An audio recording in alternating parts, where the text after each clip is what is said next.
Ini barang yang nggak kelihatan tapi susah dikontrol. Apa bedanya sama gua manggil tukang AC biasa sih? Makanya ini benar-benar klasik ya problemnya ya kalau pasang AC ducting ya. Selama Suka lu 28 tahun ini ngerjain di bidang ini, musuh paling besar lu siapa kalau di proyek? musuh besar. Welcome to the Super Mario Show, and super inspiration is the name of the game. Power up! Jono Hitam, the most Halo. wanted AC man in Indonesia ya, benar nggak nih? Waduh, welcome John ke Studio 18 nih di podcastnya Super Mario Show. Jadi you hari ini undangannya. gue ngundang, gue pengen tahu sebenarnya urusan AC ya. Ini barang yang nggak kelihatan tapi susah dikontrol menurut gue. Jadi daripada gue memberikan informasi yang sulit, mendingan gue panggil tim ahli. Kan sekarang lagi ngetren kata-kata tim ahli kan ya. Jadi gue panggil tim ahli dari AC nih. Lo bisa jelasin gak sih lo kalau yang lo kerjain apa sih sebenarnya sekarang? Yang sekarang kita kerjain adalah pemasangan tata udara yang sesuai dengan arahan kriteria dari desainer. Nah, di sini maksudnya lebih ke konsepnya menyesuaikan dengan interior dan fungsi dari bangunan tersebut. Nah, contoh Mario pasang sama kita komersial area, light komersial. Nah, kita menyusun penyebaran tata udaranya sedemikian rupa supaya nyaman untuk kebutuhan ke depannya. Misalnya kalau orangnya tiba-tiba peningkatan cukup banyak, kita hanya temperaturnya perlu diturunin supaya mengakomodasi kenyamanan. Kira-kira sih secara gambaran umumnya ini ya. Nah, cuman di balik itu kan punya tingkat kerumitannya yang cukup tinggi ya. Mulai dari perencanaan gambar, penentuan kapasitas, bentuk-bentuk grill dan bukaannya yang kita harus benar-benar perhatiin. Kira-kira seperti itu secara garis besarnya. Oke, terus apa bedanya sama gue manggil tukang AC biasa sih? Nah, kalau tukang AC biasa kan biasanya hanya mengira-ngira nih kapasitas sama penempatannya. Ya udah kira-kira di sini kita pasangin AC wall split. Jadi menurut mereka yang penting asal tanda petik dingin aja. Nah, kita kan juga penting untuk memasukkan kenyamanan dingin itu terus ke interiornya juga harus kita pikirkan penempatan unitnya, nanti maintenance unitnya juga kita harus benar-benar perhatikan untuk keberlangsungan komersial tersebut di masa depannya. Nah, mungkin Mario punya pengalaman juga kalau pasang dingin, mungkin pasang AC split, wall split ya, seceplok itu, ya mungkin dingin, tapi kan semprotan udaranya, nah, itu kan harus benar-benar kita perhitungin dari layout yang diberikan sama desainer juga. Nah lo memang pasang AC split nggak? Ada juga kita pasangin. Ada pasang, tapi spesialisasinya lo di mana nih? Kita spesialis lebih ke AC sentral yang sistem ducting sebetulnya. Oh, jadi kalau AC sentral yang sistem ducting itu seperti apa sih? Mungkin buat teman-teman yang belum familiar nih sama istilah ducting. Kalau AC split kan udah jelas nih, kelihatan AC-nya ada ceplok, terus dipasangin buat penutup udara gitu kan, paling sering tuh gitu-gitu. Nah sekarang kalau yang lu pasang ini, sistem AC sentral tuh kayak apa sih sebenarnya?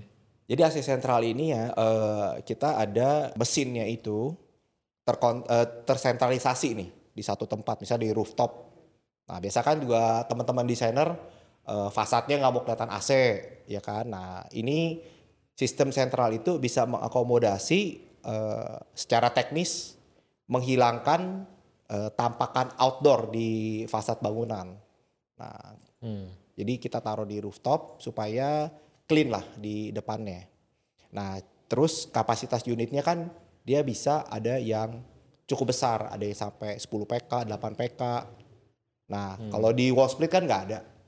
Nah, ini mengakomodasi kebutuhan dari bangunan komersial tersebut juga. Nah, panjang pipa, nah dia punya tekanan udara. Jadi bisa kita desain, customize sedemikian supaya bisa mendinginkan ruangan tersebut. Oke, jadi tadi kalau yang gue tangkep kan lu masalahnya kan dari segi estetika ya. Jadi kalau dari segi estetika kan tadi dari tampak bangunan. Biasanya yang kita temuin nih kalau orang pasang AC split itu kan nomor satu kapasitasnya paling gede 2 PK ya. 2,5 sampai 3 PK. 2,5 sampai 3 paling gede. Paling besar. Satu unit indoor artinya ada satu unit outdoor. Betul. Pasti gitu kan. Pasti kurang lebih. Dan dia punya tarikan pipa paling jauh berapa meter tuh kalau split kira-kira? Kalau yang standar itu paling jauh 15 meter ya. Paling jauh 15 meter kan gitu ya. Kalau single inverter teknologi sekarang paling jauh penjumlahan bisa sampai kira-kira 30 meter ya. Itu 30 bisa. meter. Oke, ya terus yang lu tawarkan di sini jadi kalau pakai AC sentral itu bisa jarak berapa meter nih? Itu bisa lebih dari 300 meter ya kalau penjumlahannya ya. Terus ya total lebih dari 300 meter. Betul. Jadi artinya kalau pasang AC di lantai 1, gua kalau mau taruh di kompresor outdoor di lantai 20 mungkin bisa dong. Bisa, teknologi sekarang bisa. Dan satu outdoor lo bisa berapa PK kira-kira maksimal? Kita ada beberapa series. Kalau yang series home series sampai 12 PK. Kalau yang commercial series bisa sampai 20 PK. Bisa sampai 20 PK. Bisa dijumlahkan juga penjumlahan ya sampai 60 PK. Di redundant, maksudnya dikawinkan lah ya. Dia punya gitu ya. mesin outdoornya bisa. Tapi kalau dikawinkan artinya kan jadi ada 3 outdoor dong. Jadi ada 3 outdoor. Tapi kalau dengan ada satu outdoor 20 PK itu artinya kan dengan kapasitas indoor 20 PK cuma ada satu kompresor. Iya. Jadi Bisa, misalnya kita ada 10 PK 2, ya kan? Kompresor 20 PK cukup 1. Cukup satu kan. Jadi itu menghemat tempat banget Iya. buat naruh ya. Space saving juga, footprintnya Oke. kecil. Oke, karena kan pasti kan orang punya problem buat ngatasin naruh kompresor kan. Kalau AC ada 10 biji harus ada 10 kompresor kan repot banget ya. Betul. Ditumpuk-tumpuk berjejer-jejer. Betul. Di samping itu kan kalau misalnya kita outdoornya banyak, nah mesin outdoor itu mengeluarkan panas. Nah kalau kita konfigurasinya nggak benar, dia panasnya akan short circuit. Nah dia punya unit kompresor itu tidak akan bertahan lama. Karena temperaturnya tinggi, nah dia akan high press. Lama-lama kompresornya cepat rusak. Jadi sebetulnya dari prinsipalnya menciptakan ya untuk ya istilahnya sesuai dengan kebutuhan lah ya. Kalau memang bangunannya kebutuhannya PK-nya banyak ya sebaiknya pasang AC sentral. Jadi untuk kelangsungan maintenance juga kita mudah karena kita bisa tahu mana yang kita mau diservis nih, posisi zona-zona berapa. Jadi menurut lo orang harus pasang AC sentral kalau Ya kalau bangunannya misalnya sudah bertingkat-tingkat, terus kebutuhannya ya memang untuk misalnya pemakaiannya dari jam 8 sampai jam 8 malam lagi komersial lah, atau memang rumahnya cukup besar yang kapasitas AC di mana AC wall split memang udah tidak mumpuni untuk penyebaran dinginnya, ya you harus udah pakai ke AC sentral sebetulnya. jadi tadi penekanannya di penyebaran dinginnya ya, maksudnya Penyebaran dinginnya, jarak dari mesin indoor ke outdoor. Nah apalagi kan desain-desain arsitektur sekarang kan rumahnya unik-unik ya. Jadi bisa dikatakan tinggi, posisi fasadnya hampir semua ditutup. Nah kan nggak mungkin kita pasang tiba-tiba ada mesin outdoor AC split di depan. Nah sebetulnya lebih ke fungsional ya, bukan ke estetika awal penciptaan ini nih. Karena unit setiap indoornya kan banyak setiap lantai nih. Nah kalau setiap satu-satu kan tarikan pipanya di dalam shaft itu kan akhirnya jadi banyak kalau satu-satu. Habis tempat juga. Nah disitulah diciptakan AC sentral juga sebetulnya untuk menghemat space juga. Karena kalau satu pipa anggap kemakan 4 in aja, 10 pipa juga udah lumayan tuh. Anggap 10 PK satu rumah. 1 PK butuh 1 jalur pipa, ada 10 unit, ya lumayan juga. Kan harus kita persiapkan kan. Lewat save di mana. itu yang sebenarnya nggak kelihatan dari mata orang awam ya, karena itu kan biasanya diumpetin pipanya di mana. Betul. Gitu, tapi secara kalau dari kontraktor yang mengerjakan sebenarnya itu lumayan troublesome ya kalau pipanya harus banyak instalasinya. Pasti. Pasti kan pipanya harus kita sembunyiin ya. Kecuali cuek cowboy deh. Indoor langsung belakangnya outdoor. Nah tapi kan pasti banyak yang nggak mau juga. Ya kan? Kalau belum bisingnya juga kan mesin outdoor ada mengeluarkan getaran bising. Tuh, berisik dan panas juga. Berisik dan panas. Oh. Makanya banyak elemen yang harus, maksudnya faktor yang kita harus benar-benar perhatikan dalam AC ini nih. Tidak semudah yang kita bayangkan nih. Oke. Lalu kalau orang mau pasang AC, ya sekarang emang kayaknya semua rumah pasti pakai AC kan ya. Betul. Semua orang pasti pakai AC. Terus menurut lu kapan saat yang tepat untuk menentukan mau pasang AC? Atau mungkin mau pasang AC apa? Gitu. Kapan saat yang tepat ya? Di stage mana sih gitu? Karena kan biasanya kan menurut gua since AC is sebuah kata-kata yang sudah overused ya. AC is ya udah AC, semua orang juga tahu AC gitu kan. Iya. Tapi kan sebenarnya pada kenyataannya pada saat kita dalam tahap perencanaan pembangunan sebuah bangunan, itu kan ya seperti lo bilang pengerjaannya sebenarnya tidak sepraktis semudah itu juga. Nah, kapan sebenarnya udah harus tentuin AC-nya gitu? Nah, sebaiknya kalau memang rumahnya dibangun sama desainer dari awal, pas taraf perencanaan, nah itu udah harus tentuin AC-nya mau tipe apa, kebutuhannya berapa banyak, fungsionalnya buat apa. Nah, di situ kita udah harus masuk. Jadi kita memberikan istilahnya opini yang profesional. Nah, misalnya ada customer yang suka masak, tapi nggak mau keringetan juga, berarti kan kita harus pakai AC khusus mungkin buat kitchen. Karena kan untuk mengakomodasi dia punya kenyamanan juga. Nah, kayak gitu. Atau mungkin di WIC-nya ada mungkin kayak semacam benda-benda kulit atau koleksinya dia. Kan dia butuh AC yang khusus juga untuk humidity dan kelembapan. Nah, mungkin ada juga ruangan dia yang mungkin minum wine, sigar, nah butuh fresh air, pertukaran. Nah, itu banyak faktor juga. Jadi sebaiknya memang lagi perencanaan, tukang AC-nya lah diajak masuk untuk memberikan advice gitu loh. Kalau ngomong perencanaan tuh, perencanaan artinya pada tahap gambar. Para tahap gambar. Pada saat gambar itu setelah desain sudah selesai atau malah sambil desain jalan AC udah mesti ikutan nih? Sebaiknya waktu lagi desain. Karena berpengaruh nanti terhadap level plafon kalau mau pakai ducting. Nah, akses untuk kedepannya untuk supaya lebih private, kita nggak masuk ke dalam ruangan-ruangan owner. Jadi maintenance unitnya ada di luar ruangan. Nah, itu sebaiknya dari awal kita udah ikut memberikan advice lah untuk desain tata udaranya. Emang penyakit yang paling sering lo hadapin apa, John? Biasanya kalau desainer datang ke lo nih, paling sering apa yang datang terus yang lo tepok jidat gitu kan? Aduh, kok begini gitu. Apa yang paling sering terjadi? Biasanya bangunan sudah jadi, ya kan? Jadi sampai tahap mana nih? Biasa bangunan udah jadi sampai tahap hitam lah ya. Hitamnya udah jadi, baru kita diajak, nih kita mau pasang AC nih. Coba pikir, nih jalurnya kira-kira lewat mana nih? Nah itu tantangannya itu. Karena, sorry ya, AC ini di samping mengeluarkan udara dingin, dia kan mengeluarkan air juga. Nah airnya terus-terusan tuh. Nah, kita kan harus memikirkan level elevasi, lewat yang mana, nanti supaya dipakai jangka lama panjang nggak bau. Nah itu ya cukup kompleks sih, jalurnya lewat mana.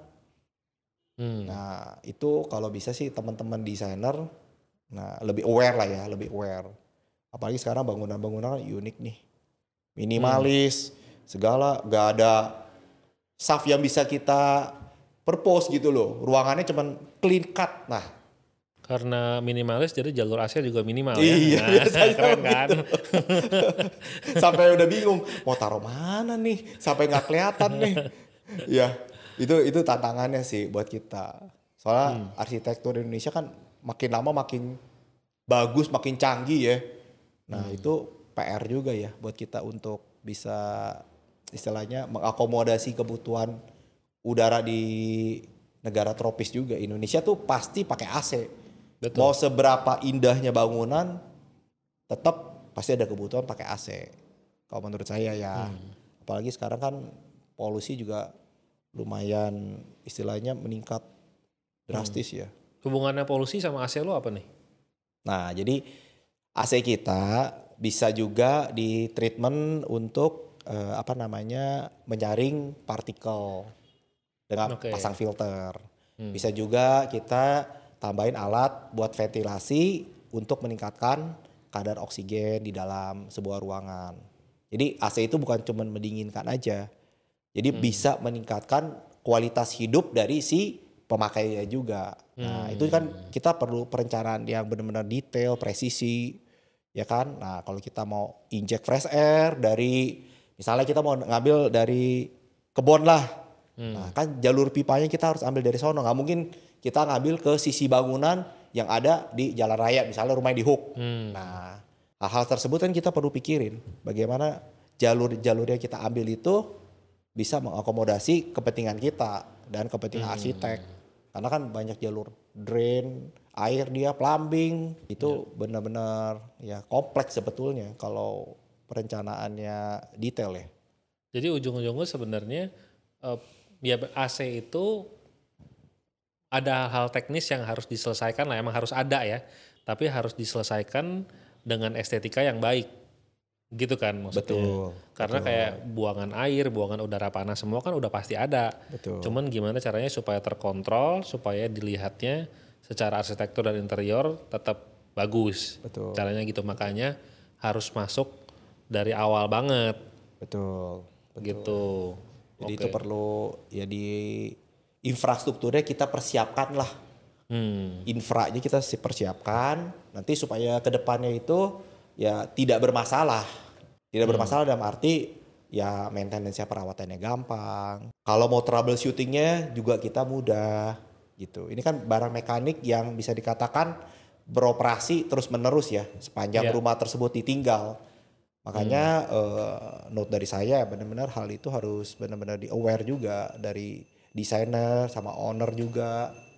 Sebaiknya harus sangat-sangat memperhatikan ya. Bang, biasanya kalau AC ducting lu kan nanti lu bikin jalur kan ya, bikin jalur di dalam dari mesin outdoor, udara mengalir lewat jalur keluar ke apa yang namanya box truck ya di ujungnya ya. Penyebaran udaranya. Yang sekarang tren box truck. Box truck ya. Betul. Jadi ducting adalah jalur udaranya lewat. Jadi mesin outdoor di rooftop, let's say, ada pipa refrigerant ke mesin indoor. Nah, baru didistribusi dengan ducting. Nah, lubang-lubangnya itu dipakai distribusi ke jalur yang namanya grillnya.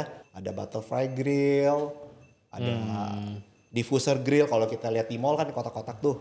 Nah itu diffuser atau perkantoran. Jadi lebih banyak lubang-lubang distribusinya yang sesuai dengan desain lah ya. Kalau saya bilang. Ducting lo itu sependek-pendeknya berapa sih kebutuhannya? Nah ini ngomongin teknis aja sedikit gitu kan.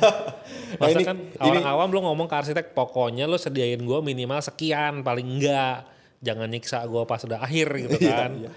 Makanya ini benar-benar klasik ya problemnya ya kalau pasang AC ducting ya.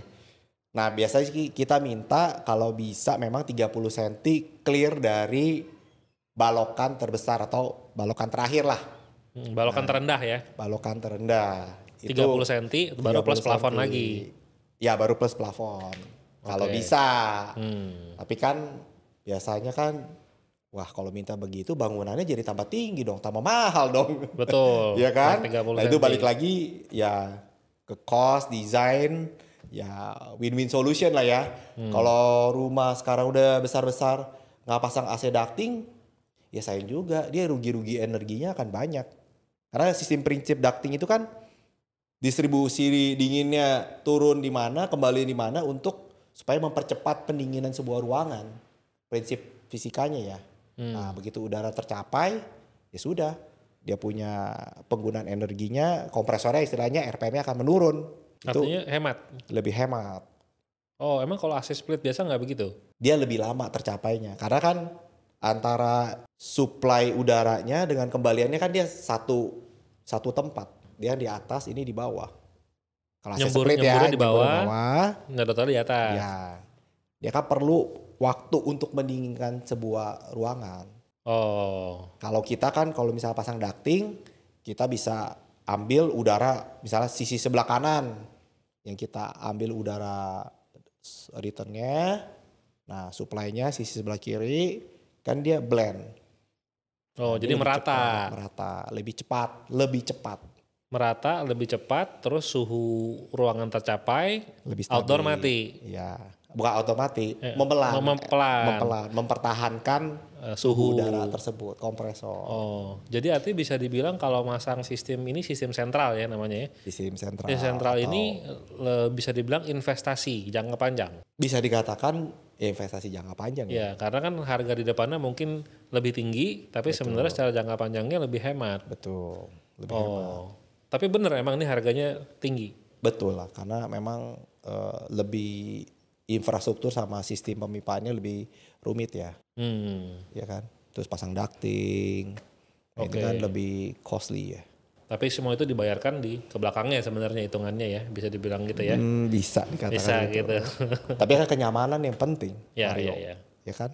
Kalau kenyamanan priceless ya. Nggak ada harganya dong. Kenyamanan pokoknya berapa udah bayar gitu kan, harusnya gitu aja, sekarang susah.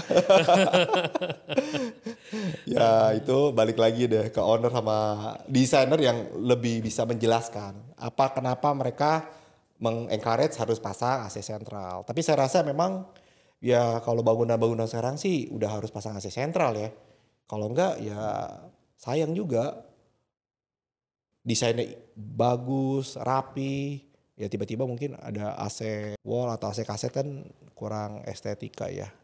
Penyebaran distribusi dinginnya juga kurang baik sih sebetulnya. Bukan baik, kurang perfect lah. Baik sih baik, cuman dia butuh waktu kan. Nah kalau AC split itu kan kayak nyentrong setitik gitu ya. Bisa dikatakan. Nyembur ya sono aja gitu ya. Pengalaman Mario dong. Iya gitu kan sering Pindah studio. kalau di kamar begitu nyentrong di leher. Jadi habis ini kamar nih. Kita Kamar proyeknya habis ini. pasang sentral. Lanjut habis ini. Jadi menurut lo kan gue baru dapat buku lo nih, entah gue kasih lihat bukunya di sini. Jadi kan judulnya The Art of Air Conditioning gitu kan. Jadi menurut lo seninya itu ngapain sih? Seninya ber-AC gitu. Seni kita artikan nih begini nih. Bagaimana cara kita menempatkan nih titik-titik AC untuk mengakomodasi si gambar-gambar si arsitektur yang supaya dia juga indah. Nah kita juga dapatnya indah juga posisi waran AC-nya tapi fungsinya juga mumpunin gitu loh untuk kebutuhan dari si owner. Nah ini kan gak gampang ya karena zaman sekarang kan bisa dikatakan semua maunya invisible lah. Nah, sedangkan kita butuh pendistribusian titik-titiknya tuh yang sempurna supaya ownernya juga nyaman. Nah ini makanya saya coba membuat lah ya, maksudnya memberikan satu gambaran lah ya. Makanya banyak ada foto-foto, mungkin nanti teman-teman kalau ada waktu mungkin pas dapat bukunya bisa lihat-lihat gitu. Bukunya dijual Kak? Bukunya sih nggak dijual. Nggak dijual. Terus gimana kalau mau lihat dong? Ya nanti bisa hubungin kita ada. Oh bisa hubungin langsung ke Jono Hitam gitu kan. Ke Jono Hitam ya. Minta bukunya belajar AC. Ya, jadi dia nanti kalau ngedesain plafonnya nggak turun mendadak. Iya. Atau plafonnya kependekan lagi cuma 2 meter gitu kan. Gara-gara ducting. Ya, itu memang ya tantangannya ya sekarang ini ya. Karena saya lihat kan interiornya juga sekarang canggih-canggih, materialnya bagus-bagus. Nah itu kan perlu desain AC-nya juga benar-benar sungguh-sungguh ya. Titiknya di mana supaya kelihatannya juga invisible ya. Mungkin Mario ada beberapa foto proyek invisible gak sih Mario? Betul, invisible dong gitu. Invisible Gue ya? di studio gini, gue aja jadi gue yang cerita. Gue cerita dikit nih, ini testimoni buat Jono Hitam gitu kan. Jadi ada model cowok datang gitu, dia kayaknya architecture enthusiast juga. Jadi dia senang gitu, dia datang, dia lihat gitu, oh bangunan lo keren ya gitu ya. Oh iya thank you keren ya. Udah. Dia photoshoot segala macam gitu, tengah-tengah dia break, dia berhenti, dia balik dia ngomong ke gue. Mario, ya dia orang luar negeri kan, dia bilang your studio is very nice, it's very cold, but I cannot see your AC. Where is it located? Gitu ya dia nanya. Di mana AC lo dingin tapi kok kagak kelihatan. Gue bilang wah lo good observation lo. Dia bilang. Ya gue bilang ya ini AC ada di ducting nih, cuma ada di grill hitam doang, minimalis, jadi part of the design. Memang fungsinya pasang AC ini ya gitu kan, dinginnya nyamannya dapat, estetikanya juga dapat gitu. Dan beberapa orang-orang workshop selalu kalau gue bikin testimoni gimana studio gue gitu. Sebenarnya gue nanyanya studio in general. Tapi kok mereka komennya, waduh ini studio yang paling dingin yang pernah gue datengin nih katanya. Gak ada lagi gini. Gue bilang, waduh nih mesti bayar si Jono nih. Jono mesti bayar gue nih buat testimoni. Ya jadi gue sih rekomen sih memang. Ya ada harga ada barang lah ya. Ada harga barang yang emang kita beli estetika dan kenyamanan. Ya kalau ngomong ngitungin duit ya susah ya. Ya mau kalau gitu ya split aja nggak apa-apa juga. Nggak ada yang Bahkan salah. waktu pertama kali kita desainnya, bener gak John, ini kapasitas segini. Nah kita harus bisa membaca kebutuhan si customer di kedepannya Mario. Nah, Ya itu yang dari lu gue pertanyakan juga sih. Maksud gue kenapa lu mesti pasang AC-nya segitu gede PK-nya juga gitu kan. Ya. Apa pertimbangan lu waktu itu? Ya karena Mario tempatnya kan komersial. Oke. Kalau kita pasang kurang dingin, apa jadinya ya nanti ya? Ya kalau dingin ya mungkin agak lebih dingin bisa kita kurangin sedikit. Tapi kalau ya kita harapkan komersial kan pasti keberlangsungannya akan bisa rame ya terus-terusan. Nah mengakomodasi kebutuhan itu yang kan nggak mungkin tiba-tiba bangunan udah permanen gitu tambah AC. Jalurnya dari mana? Kan PR juga ya itu ya.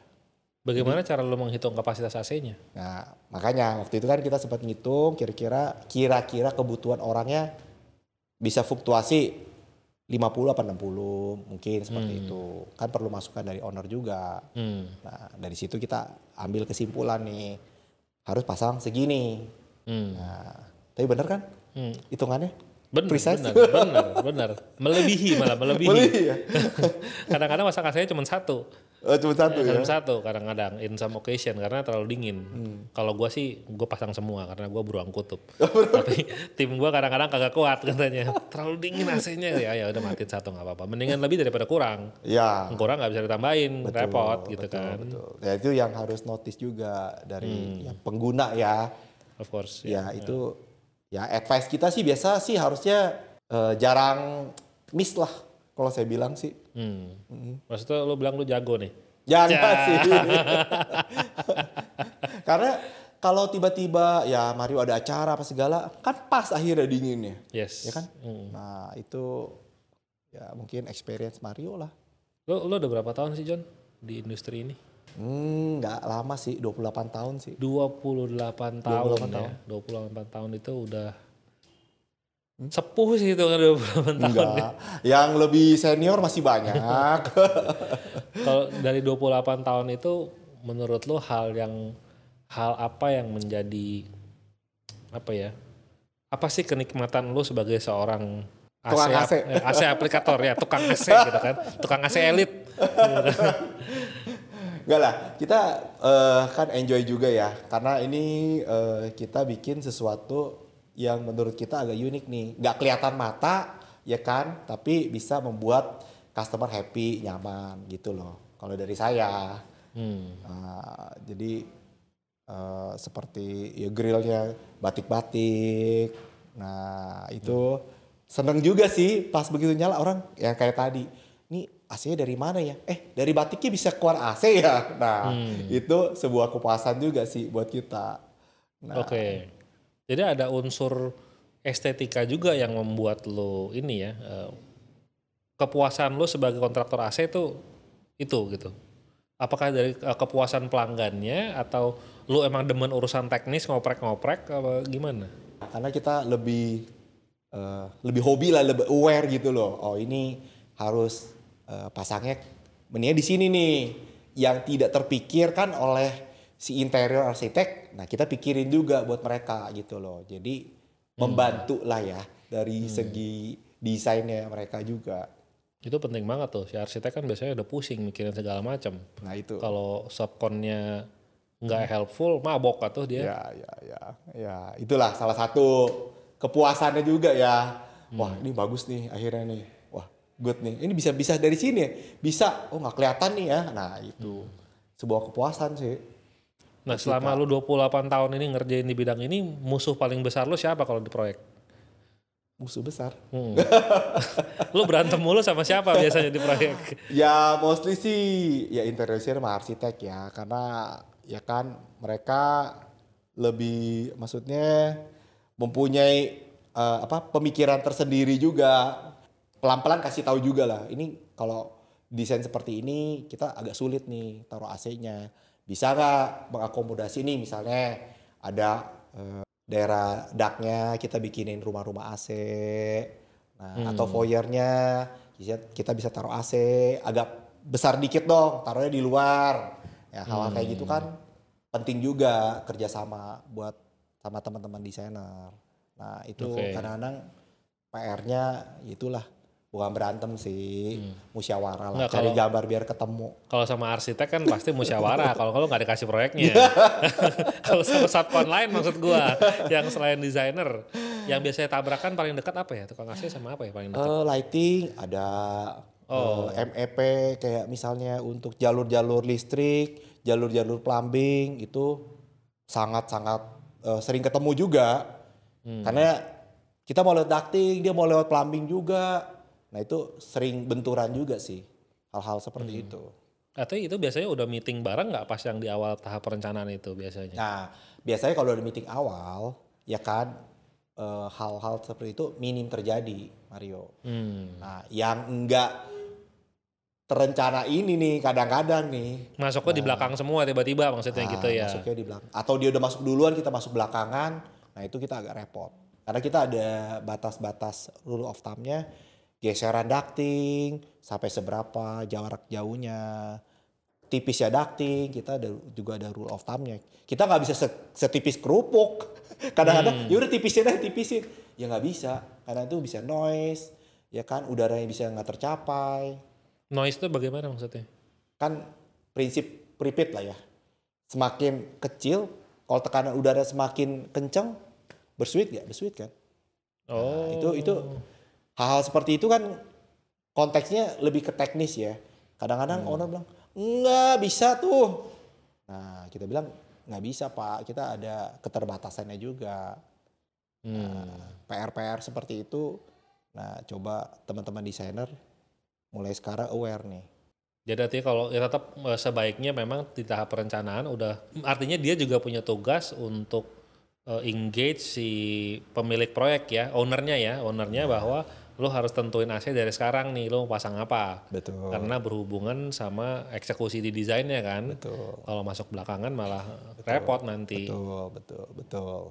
Kan nanti berhubungan dengan cost juga. Kalau misalnya bangunannya kurang tinggi, perlu misalnya naikin 15 cm, 10 cm, itu kan ke RAB mungkin, ke biaya bangunan tersebut juga ya.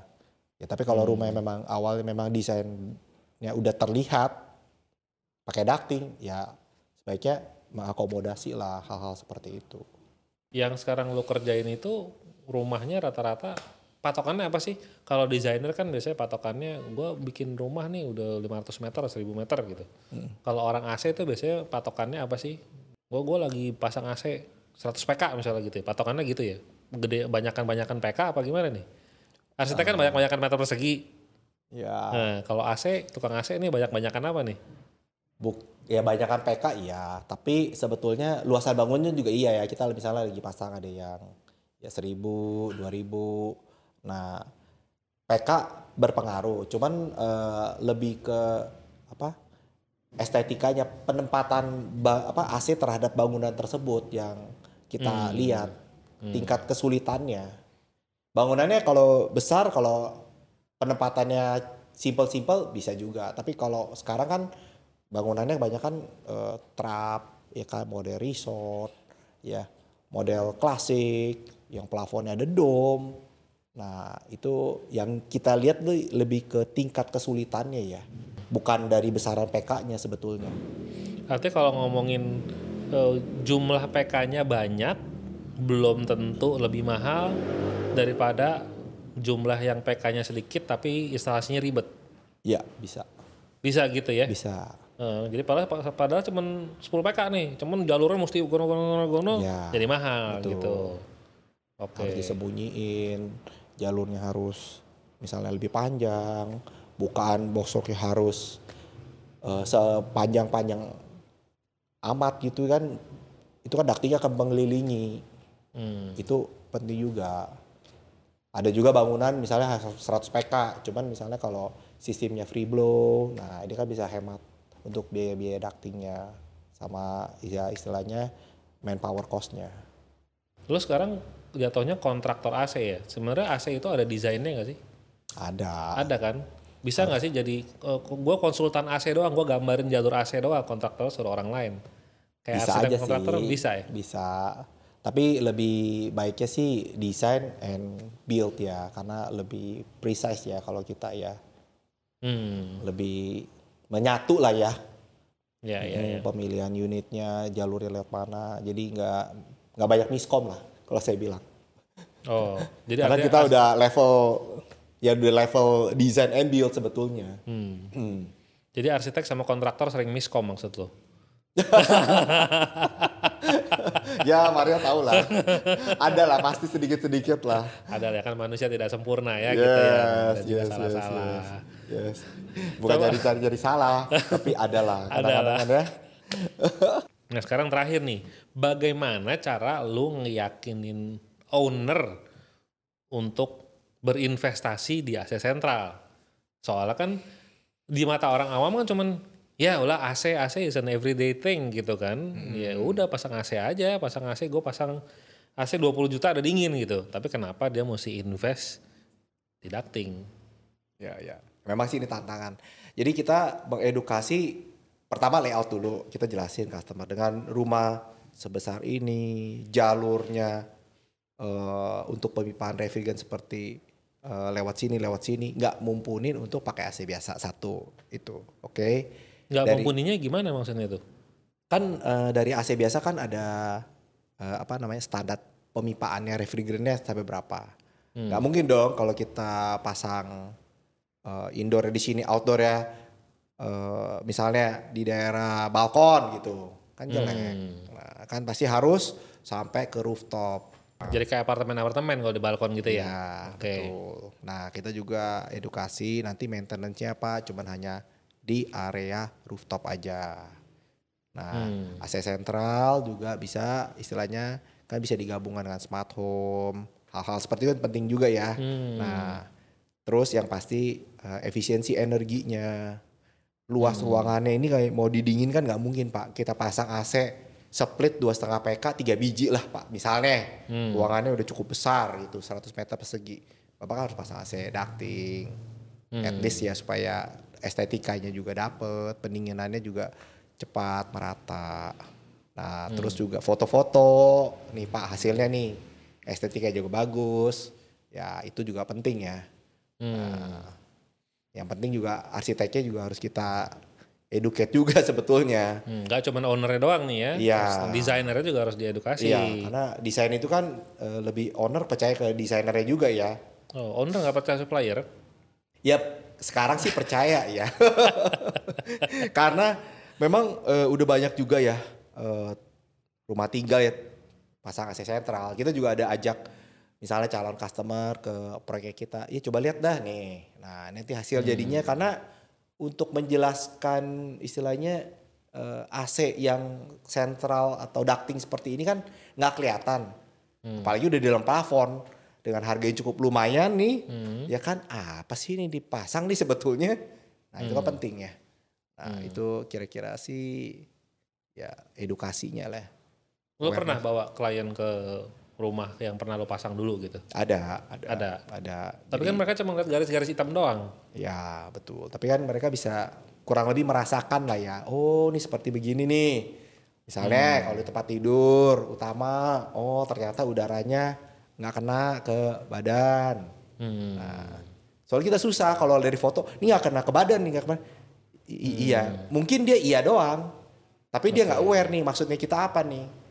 Jadi ya dia harus feel ya, harus experience artinya. Experience juga ya. Oke. Paling enak sebenarnya diajak ya datang ke project yang sudah pernah ada. Yes. Untuk lebih bisa merasakan langsung dan ngelihat langsung. Betul. Karena nih AC ini kan dingin yang nggak kelihatan ini kan gimana ya ceritanya ya? Nggak kelihatan tapi kerasa. Iya. Gimana tuh? Nggak kelihatan mata tapi berasa. Oke. Dan dipakai setiap hari menjadi Dipakai bagian setiap hidup hari. kita. Udah Betul. otomatis ya. Nah, udah kebutuhan. Saya rasa ya semua di Indonesia ya Jakarta mah udah nggak mungkin lah bangunan nggak pakai AC. Mario kuat nggak pakai AC? Kagak kuat. Satu hari. Gue beruang kutub men. gua harus AC pokoknya. Harus AC. Walaupun kerjaan gue di luar kena matahari mulu, tapi ya udahlah itu harus gitu kan. Oke kalau gitu John, thank you banget buat sharingnya. Dan thank you banget juga buat bukunya udah dikasih nih. Gue mau kasih lihat ke temen-temen nih. Gue dikasih buku nih. Kemana nih? Ke sono ya. 28 tahun PT Juan Teknik ya, gila nih udah sesepuh nih, jago minta ampun lah. Udah pasang AC berapa juta PK kali ini. Ini bukunya judulnya The Art of Air Conditioning ya. Jadi di dalam ini ada berbagai macam diagram studi kasus ya John ya. Ini Lebih studi kasus ya. Jadi supaya punya bayangan nih para desainer nih. Karena kebutuhan kan beda-beda. Jadi kita coba angkat sebagian lah kecil ya proyek kita. Nih studi kasusnya nih kira-kira seperti ini nih. Nah. Ya jadi buat teman-teman yang mau mengerti lebih banyak mengenai sistem AC sentral, bisa kontak Mr. Jono Hitam. Minta apa beli bukunya nih? Minta apa beli bukunya nih mereka nih kalau mau belajar-belajar dari buku ini? Ya nanti kita bisa membantu. Membantu ya, nanti tinggal di kontak langsung aja si Jono Hitam. Bukunya menurut saya bagus banget buat belajar ya sistem AC, at least dia tahu urusan kalau pasang sentral mesti gimana sebaiknya gitu ya. Yes.